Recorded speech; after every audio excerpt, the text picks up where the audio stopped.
David Duchovny is on a roll. In the past 4 months, he's put out a best-selling novel, released his first album, starred in a buzzy new TV show, and is currently filming episodes for the upcoming X-Files miniseries. But somehow, he's found the time to join us here on the HuffPost Show couch.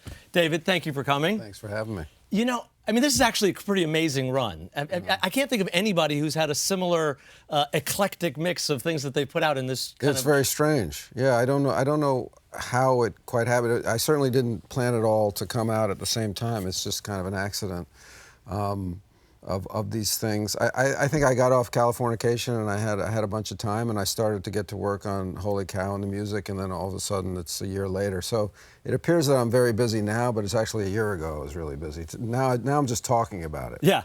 How's that going, the talking about it? It feels worse than actually doing it, yeah. Was there ever a fear like, oh, him again, you know? Well, with me, in my own mind, yes. Whenever I look in the mirror, I'm like, yeah, whenever I shave, I have that. Every day? Oh, him again, yeah.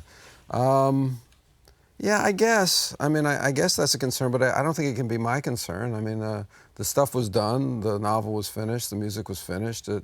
I suppose you can hold on to it for the perfect time, but I can't. I'm not good at those games, so I'm just like, well, let's put it out there. If people like it, they like it, and then, you know, there'll be more of other stuff at some point. I mean, it's kind of courageous. I know it sounds stupid for us to say, oh, a star, you know, right. But you really are taking the risk of critics saying, oh, he's a dilettante or he's a dabbler. But that didn't seem to bother you. You're just sort of like, yeah, you know, it came out and this is what it is. And Well, yeah, I mean, I think of it as all. I mean, I feel like I'm trying to express something in my life through different venues, and these are all just like different languages that I happen to be learning, and I'm just searching for the right way to say things, and you know, I appreciate that I don't always get it right, and you know, I'll take my shots and I'll take my hits, but you know, what really have I got to lose? I don't think I have anything to lose. Let's talk about Aquarius for a second. New series, NBC. Other than working with John McNamara, good friend of mine, what attracted you to this project initially? It was really the idea of John McNamara's really smart idea of using Manson as kind of a gateway back into the 60s. Because for me, when I heard about the script, I thought, well, I'm not really interested in doing a biopic. And then when I saw what he had in mind, to start 2 years before the murders and to kind of make it this epic broad canvas of an American story. And I started to think really about Manson and the media and how he was really a media creation that ended the 60s virtually. Because before Manson, you had a great, almost utopian era of social unrest, and you had nascent civil rights movements, Black Power, women's rights, gay rights, Chicano rights here. You had a huge anti-war movement that was unprecedented in the States. So it was a very revolutionary time. And then all of a sudden Manson happens, where you have Altamont, which is kind of the flip side to Woodstock, and then you have Manson happen. And the press at the time, or whatever, the media goes, okay, this is the end game of the hippies. This is what's going to happen. This is what's going to happen if you protest the war. This is going to happen with civil rights, with smoking pot, with free love. And Manson is not a hippie. You know, it was this crazy kind of. It was almost like if the right had created Charles Manson, they couldn't have created a better boogeyman to end the 60s with. He was a black flag operation. It was an X-file. Yeah. It's interesting, though, that this week, as we were preparing to talk to you, Vincent Bugliosi, he died, you know, so reading all the things, he said that was the ultimate thing. Wherever he went, no matter what else he did after that, this is all anybody wanted to talk about. So there's something still, why is so compelling, this, a guy like Manson to us? I think, I mean, I really do believe that, well, partly he's a charismatic dude. You know, I don't think you can be a cult leader, whatever the damn cult is, you know, however meaningless or pernicious it is. It's hard to be a leader of people without having some kind of charisma, I think. So there's the guy, and then there's, you know, this idea that I think Bugliosi was part of, and the media was certainly part of, that really cast him as the devil in a way, cast him as Satan, or cast him as the monster underneath the bed. And those things don't really exist. Those are shortcuts to actual smart thinking.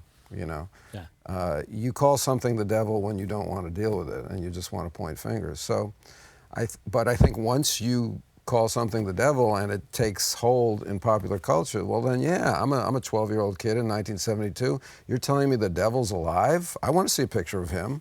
I want to read about him. Yeah. You know, so in a way that taint remains on the guy. You know, that you know, that devil, that kind of evil that was put on him remains. And I think it's still, after all these years, I think people still perk up because of that. Now, the show is being released in a very interesting way for network television. I think it's the first network show that's been released in the binge form as well. We've had a big debate around the office about binge watching versus traditional viewing. I tend to like the slow drip, the slow progression, the ability to talk the next morning. Hey, did you see what happened? As opposed to, no, tell me, I'm not caught up there. Yeah. Where do you stand on the spectrum? I don't know really. I mean, I'm so like you. My viewing habits were set in stone in the Stone Age, actually. So I still turn on the television that looks like this, doesn't look like a computer, and I will flip channels and I'll go, nothing's on. God. You know, I will not, I'll barely look at that guide channel to see what, I'll flip through the actual channels. So I'm lost. I cannot change. I haven't changed, and I probably won't. Having said that, when NBC said that they were going to do this streaming idea, I thought, because of the nature of our show, which on NBC is more of a cable feeling type show, and in fact, when McNamara brought it to me, I thought, well, let's go set it up at a cable outfit, you know, because it didn't seem like a network show to me. And Bob Greenblatt at NBC jumped forward and said he wanted to do it, and I thought, well, yes, we could still make the same show on the network. It could be, you know, take out a little language, take out a little nudity. It's the same show. The heart of the show, the smarts of the show remains the same. So happy to be doing it on NBC. But I think what Greenblatt and the people over there have realized is it's a broad canvas show. It's a many story show. It's not the show where you get the, you know, Law and Order. It's, you know, it's like. I wasn't sure if that was the Law and Order thump. Yeah. It's like it doesn't end every week. It doesn't end. I mean, there are things that will end every week, but it's stay tuned, same bat channel, same, you know, and I guess people these days get frustrated at that. Personally, when I watch on Channel 3 in New York, which is all the old 70s shows, and Batman says, stay tuned next week, same bat time, same bat channel, I still remember that feeling of, oh, I can't wait. So I'm with you a little bit. I do want that sweet kind of torture of waiting till next week, but on the other hand, I don't trust my instincts in these things at all. I am the worst businessman. Not good. For these kinds of things? No. I mean, I was the guy that I was saying, like, Blockbuster, I got to, why isn't she returning my phone calls? I got to invest in Blockbuster today. It's like, you can have videos in your own home. Nobody's ever going to want to be without that. That's perfect. That's the biggest idea in the world, you know. That's me. But you also did, you shot like an uncut version that's available on iTunes as well. Was this, was this language? Was this nudity? What? Yeah, both. I mean, that's more of a McNamara thing. I mean, he's, you know, he had this vision of what he called the legacy. And I was like, well, we don't have a legacy unless we get on the air, you know. Like, so let's make sure that the NBC version is everything we want it to be. So I think, yeah, there's probably some harder language. There might be more nudity. There might be a little bit more violence. But I think once we get rolling, once we get picked up for a second year, which hopefully will be soon, I think next year we can pay even more attention to making two different versions of the show. Not diametrically different, but, you know, more of a cable show and the NBC show. And I think that will also probably be, you know, and remember, this is the guy that wanted to invest in Blockbuster. I think that will also be the way of the future for network television. That's the future, my friend. That is the future. Let's talk about Hodiak. Yes, yeah. Let's talk about Hodiak for a second. He's not exactly a knight errant, but he's like a tarnished knight in some ways. He's got his own moral code. Yeah. Let's take a look at a scene of him in action for a second. What's it gonna be, Marvin? Come on, I don't have all day. Chop, chop. All right, look, let me make it easy for you.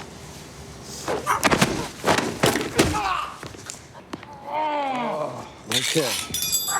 That's all right, Marv. No shame in trying. Here, give me that arm, man. This part's gonna hurt. God, that hurts so much. So a guy like that, there's obviously an appeal. Yeah. Dirty Harry, Yeah. you know, sort of the guy who gets shit done, whatever it takes. Yes. But in an era of today where we see all the stuff that we see with cops and going outside the lines in a horrible way, is that a tricky thing for you to play? For sure. But again, you know, this is of a time. This is not us saying this is the way policing should be done. You know, this is more of a nod to perhaps the way some people did police at that time. You know, none of us had any thought of what has gone on in the last 3 or 4 or 6 months, obviously when we were shooting it. I suppose it's hard to look at it without thinking of that, but it's not something at all that was in our minds when we were doing it. I find it, you know, just for me as a viewer and as a reader, I mean, I love Chandler, I love Hammett. You know, you love the guy who knocks him down and then it's it. Right. It's a noir kind of a show. It's a noir kind of a figure. It's a quiet man, you know, a quiet man with his own, as you say, moral code. And that's what appealed to me as an actor, to do it. He's not that articulate. He's not that verbal. But he's a man of action, and he's a man of his own integrity. And I find that to play characters who have moral codes that are personalized, I find very interesting, not dogmatized. You know, that you can't really predict what side of the issue he's going to come out on, but he does have his own code that informs it. Let's talk about the album for a second. I was thinking about it, Hell or High Water. Yeah. Neither of those is really a good option, right? I mean, on this side. So is this the place you were in when you were writing that? Yeah. I mean, this is the songs are songs about love and loss and time passing and things ending and things changing, and you know, to me those are always the best songs. You know, to me those are songs that actually make one lighter. You know, it's like I listen to sad songs and I feel better. Not because I compare myself to the guy singing the song, but just, you know, there's kind of a bloodletting that goes on. So, Hell or High Water, the song that the album's named after, it's really, it's more the singer of that song, who I call the singer of that song, not me, because that's really the way I think of it. I feel like each song is kind of like a movie, or it's a story, and it has a narrator, and it's not always the same narrator. It's like the worst has happened, all right? He said, I said I love you forever, come hell or high water. Well, babe, the flood's in. So to me, that's a very mature kind of place for a man or a person to be in. Then what do you do? And that song's kind of about love after that, you know, and it's my first album. I'm 54 years old. I can't write about girls and cars. You know, it's stupid. That would look very silly. Not a good look. No. So, you know, I can write about what a 54-year-old person might be interested in, and hopefully set it to the tunes that a 20-year-old person might like. You know, so that's kind of where I'm at lyrically. I totally understand what you're saying about the character, and obviously, you know, as an actor, you can put yourself in the character. Yeah. But you've also said that this is the truest expression that you've been able to put in a public forum of you and your feelings and your emotions. Yeah. Well, when I sat down to try, I'd never written lyrics before. I'd never written songs, so I'd never written lyrics, but I had written poems, and I have written. So to write lyrics was a whole new challenge, because I'd often been fascinated by looking at great lyrics from a song on a page and being underwhelmed by the lyrics without the music. And then when you hear it with the music, then this alchemy happens, and it's this amazing, you know, coming together of elements that makes, you know, the whole being so much bigger than the sum of the parts. And that's the amazing thing about popular songs to me. So I thought, well, how does that happen? You got to kind of underwrite in a way. You can't overwrite. You can't overwhelm the music. And for me, it's not confessional, it's not autobiographical per se, it's more, but it is personal, and I felt like the more personal I can make it, the more universal it actually is, rather than trying to be universal, because that's one way to talk to nobody. Yeah. I find, and I find a lot of pop music is just kind of universal without being informed with the personal. So I just set out to write what I felt was true. And again, not necessarily about me, just about life. And in that way, the more personal I could make it, hopefully, the more other people would actually be able to relate to it. And that was just my point of view. For me, as someone who has written myself, to me, in retrospect, looking back as a 55-year-old man, songwriting to me is the best thing. I didn't do it. I can't do it. I've never done it so far. Right. But if you write a novel, it's not too late. It's not too late. You're right. It is. I could get an expensive guitar. Yes. But if you write a novel, I mean, even if you go back to a book twice, 3 times in your life, it's a different right? book. But I've been listening to the same songs, and I still turn them up. Right. Right. I mean, how many times have I listened to a song that I love? 500 times. Yeah. It's part of you. Yeah. And what I also find interesting, and with novels as well, is that they start to mean different things to you in different times of your life. Songs can really transport you. They're like smells. They short circuit everything, and they can transport you to a time. But on the other hand, songs to me will offer up new insights over time as well, as I come back to them as a different aged person with different concerns, different experiences. I don't know if I'm going to get anything new from She Loves You, yeah. I don't know. I'll say no, but it's possible that I could. Right. But there are songs. I wasn't into Zeppelin when I was a kid. Now I'm totally into Zeppelin. So it's just things click. It's like a safe. Your life is, and at some point, some artists click with you that never clicked before, and some artists stop clicking with you. So one last thing I want to ask about this album before we get to the book. You said that in a way you were trying to have an example for your kids, that you're willing to take risks, that you're willing to fail, that you're willing to suck at something. Yeah. But you didn't suck, and it turned out good. Yeah. Well, that's also a good lesson. For me, the sucking part was really just what it takes to try to learn an instrument. In the home, they hear me practicing, so they hear me struggling, and as any parent, you're a parent, right? Yep. As any parent knows, you're constantly preaching the gospel of self-improvement to kids, whether or not you believe in it. And practice makes perfect, and things are hard work, and life is hard, and it's true that worthwhile things do take work. Skills take work, and I wanted to kind of just model that I wasn't going to give up because I wasn't any good, and it wasn't even about being good. It was about doing something that I felt like trying to do, and that was really the beginning of the guitar. Aside from the fact that I wanted to play the guitar, but the fact that the album and I'm writing songs, that's a bit of a mixed message. I feel a little bad about that. It's like, yes, whatever you do, make sure you do it, and that you have a product eventually, a few years later, to sell at market. Well, you sort of criticize, not artists. Oh, I'm a hypocrite. Oh, you are a hypocrite. Oh, of course. We all are, right? I don't know, but I know I am. And what's your biggest hypocrisy? Probably in selling. I have a visceral aversion to selling myself. And yet I'm here, and I'm there, and I'm doing it, and I guess I have the illusion that if things are good enough, you won't have to sell them. People just come to them. That's an illusion that I continue to have. So you're still maintaining the meritocracy in this culture? Yeah. I know, but I have to hold on to something. Yeah. I still, my television viewing habits and my belief in the meritocracy. Okay, I wish that was true, but I think you got to put it out there and get the clicks and find a way to get people to break through the clutter.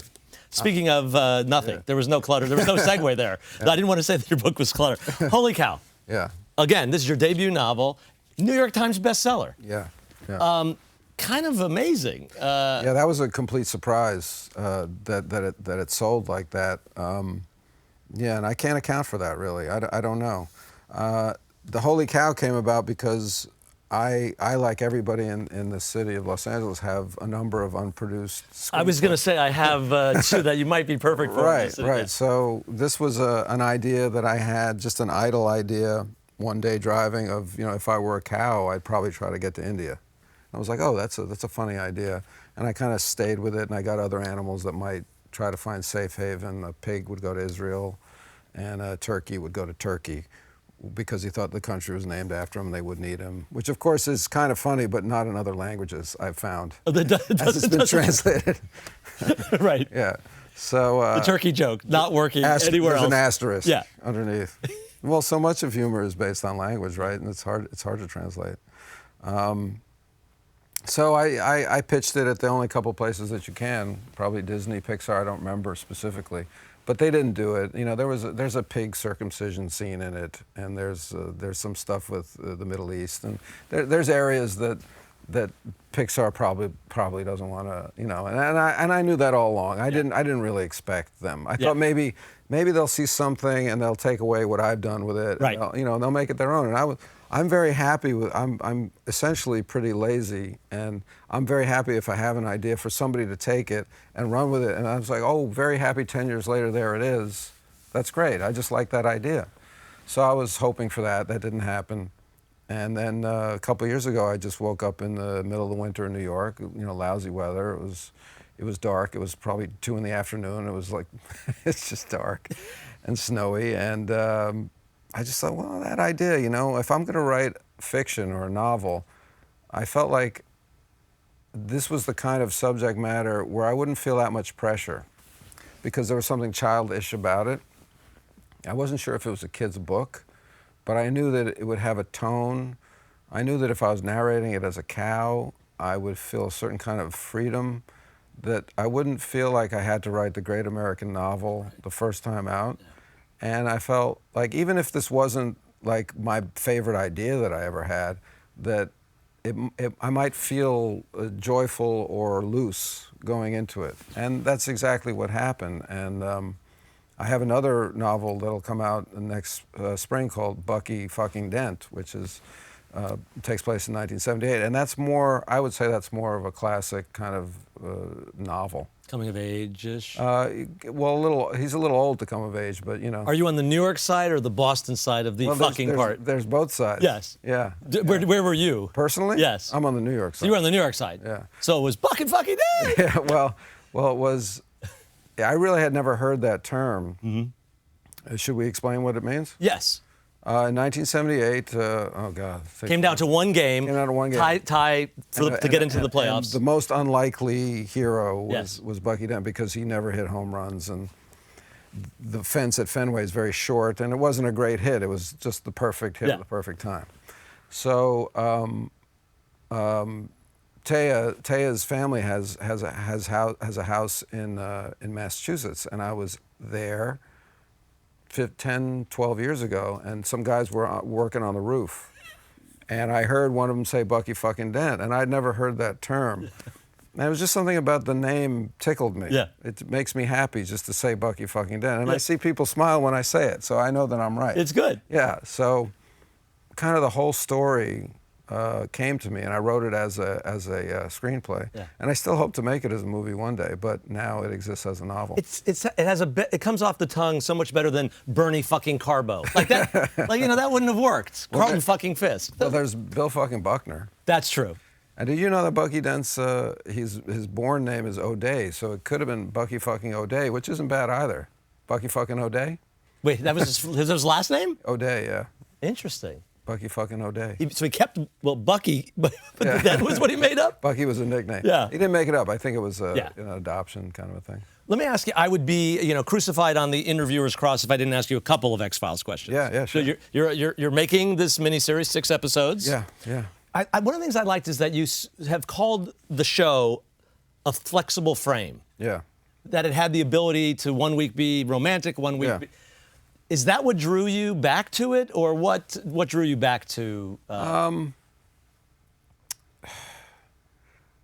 I'd always wanted the show to continue in some form, and we'd always imagined that we would make movies, and we made 2, And the last one did okay, but I guess it didn't do well enough for them to say let's do one right now. And it's hard to make movies. I mean, it's really hard to make movies, period. So when the TV landscape changed, and even I could see it, that cable had changed everything, and that people no longer had to make 25 episodes of TV a season. For instance, Aquarius is 13 on network. Then it became apparent to all of us that, well, it's possible we could go back and do a few. We could go back and do a short season. And then we started talking about it, and so here we are. But in terms of the flexible frame, that's always been the great part of the show. The genius of the show that Chris Carter made was, over the years, and that's interesting about television shows, is that they really become what they are over time. You don't know what they are. You know, you have a pilot, you like what happens, you like the characters, whatever. But that's not the show. The show takes on a life of its own, and it's like a child, and you know, you don't know what they're going to look like when they get older. And that's what this is. And as we got older as a show, we started to have funny episodes, and we started to have, you know, just straight horror. We started to have thriller episodes. Then we created this whole mythology. When I say we, I don't mean me at all. I mean the writers. But you wrote 6 or so? I wrote a few, yeah. So I imagine that frame still exists, and it does, you know, and it's almost like getting, you know, 4 or 5 shows in one. There will be no musical, I know that, but other than that, I think we can do just about anything. Yeah, Cop Rock didn't really work. There's been a couple of dramatic musical episodes. Wasn't there a Buffy the Vampire Slayer musical? Yeah. Well, last question, Tiz. One of the privileges of being able to run the show like this is I get to talk about things I love. Larry Sanders. Ah, yes. Yes. For those who don't recall the storyline on that final epic season, let's take a quick look at the clip, and then I'll ask you about it. Yeah. Listen, you know, I am flattered that you're attracted to me and everything, but I don't think I can really respond because clearly you, and I support it completely, are gay, and I'm straight. That's okay. I'm not gay. I'm also straight. Well, I'm glad we talked about But it. sometimes I do wish that I was gay recently because I find you very attractive. I know that it's not a gay thing because the feeling that I have when I'm with you, it's the kind of a feeling that I normally have with a woman that I like. It's like a warmth or a buzz. It's definitely a heterosexual feeling, but it's directed at you. It's very confusing to me. Do you understand that? I'm a little uncomfortable. Oh God, 6:30. I mean, that is exquisite. That is some of the most delicious, awkward. He's so funny. But, so funny. But this was your idea, right? I think so. As I recall. That's what the lore is that you pitched. I think so. I think I said, well, I'd already done one. Yeah. I had done one where I get bumped and I get pissed off. And Gary and I became friends after that. And Gary said one of the nicest things to me after having just met, and I don't know if I've ever told this, and I'm sure Gary would be fine with me saying it because it was lovely. But I went and I did the first episode because I was such a huge fan of the show. And that was the only show that I have ever binge watched in my life because my manager used to send me VHS cassette tapes up to Vancouver so that I could watch Larry Sanders. I was obsessed with it. And then I said, please let them know that I want to do anything on the show. Can I get on? You know, and then they had this part for me. And I watched Gary do his thing, and it was clear, he walked right by me. It was clear to me he had no idea who I was or that I was going to be on the show later with him. And then we set up to do a little scene in the hallway, and we did it, and he turned to me, you know, in his way, and he said, how old are you? And I think I was 34. I said, oh, I was 34. And he goes, what took you so long? You know, it was just really, it was a beautiful thing to say, and it was a very Gary thing to say, and I treasure that moment. And we became friends, very good friends. We're still great friends today. And I think at one point I said, it wouldn't it be funny if I had a crush on you? It's not, I'm not gay. I'm straight, but I have a crush on you. And this is before all the bromance baloney, you know, when it was a meme. You know, Gary said, yeah. And that's all. I mean, you know, that was the supremely creative thing about that show was it all went through Gary. So if Gary liked something, you know, then we would just do that. you know, and there wasn't a lot of belaboring of it. We just kind of just did it, and there it is. And then the robe at the Bel Air, and off It. we were. Or as I said, yeah, wouldn't it be funny if I did like a Sharon Stone with you, except there were balls involved, you know. Testicable, was that the word that he made up or something like that? David, thank you so much, though. Yeah, I really you. appreciate you My pleasure. coming in and spending the time with us. Thank you. You can catch Aquarius Thursday nights at 9 p.m. on NBC, or you can binge watch it if that's your predilection on NBC.com. On VHS. We'll get at Blockbuster. Go to Blockbuster and check out David's book, Holy Cow, and listen to Hell or High Water. Maybe while you're reading the book and watching the show in the background, it'll be just one Duchovny orgy. And then never look at me or listen to me again for the rest of your life. No, we'll do it more and more. Thanks so much. We really you. appreciate it. Hey, thanks for watching. Make sure to subscribe to our channel and click here for more